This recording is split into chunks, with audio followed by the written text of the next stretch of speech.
Hello and welcome back. Susan Zumo here, intuitive and originator of soul patterning harmonics. This week's message is about reconciling the ages. But before we get to that, how was your week? Everyone was feeling the influx of cosmic energies and frequency downloads from their soul. Ascension symptoms. So think about that. Check yourself and see if you need to balance your energy and your frequencies, because there's a lot going on right now. Now is the time for movement, right? The second half of March. So we're going to have lots of energy to do something. Choose wisely, Grasshopper. That's a reference to an old David Carradine series from the 1970s. And that's how we come to this week's topic. What I know from my background and experience is going to vary differently, widely from yours, especially if you're in your 20s or 30s or 30-somethings, right? We measure age in 3D by physical numbers. There's tons of parenting books about it, which I would suggest you throw out because they're very limiting. And not everybody falls into the brackets of growth and maturity for the way the books say that they should be. And that goes for everything, doesn't it? Insurance companies love to put us in age brackets. If you're under a certain age, you're risky, and insurance is going to cost a lot for you. If you're over a certain age, you're risky too, and it's going to cost a lot as well. Now, they're basing that on 3D models, and we understand that. However, that's not how spirit works. So I'll tell you, when I started out in corporate in my 20s, I was very serious and I was very mature, and everybody said that I was absolutely fantastic for my age. And so what that meant was they didn't really have to pay attention to anything that I said. And they would say all the time, well, we would give you this promotion, but you're just too young to get it. Now, that's flipped for me. Just about everybody I work with is half my age, and most of the people in my spiritual circle are either my age or younger than me. We don't want to look at the number or the physical appearance of a person. Spiritually, maturity is measured by the frequency consciousness of each individual. Old souls who have incarnated in service and spent lifetimes healing and growing have a certain frequency. We call it a matured frequency. New souls tend to be less centered in service to others and more focused on what's in it for me. They want to experience everything. They came here and they are here to experience life to its fullest. They can be immature feeling in their frequency, but that just means less experience and less growth. Is one better than the other? Of course not.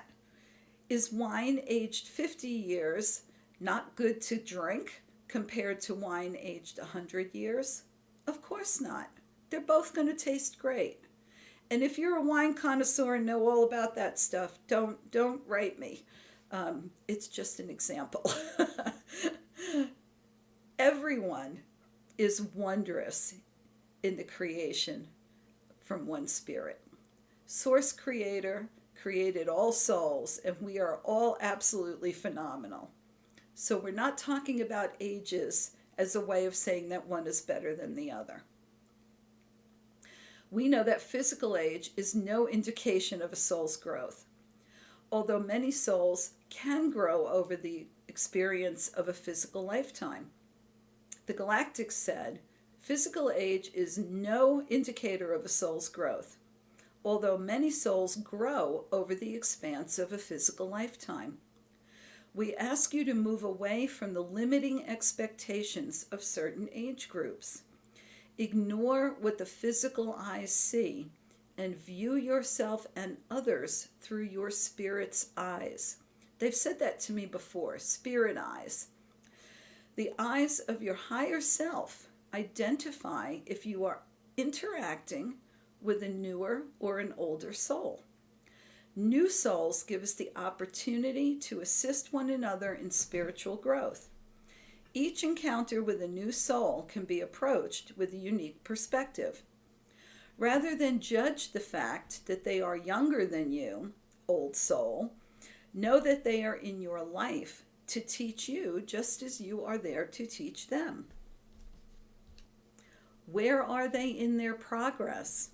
Are you preparing the soil for them to open to new learning? Are you planting the seed of self-love or service or healing? You may be the water bearer, assisting in the acceleration of their growth.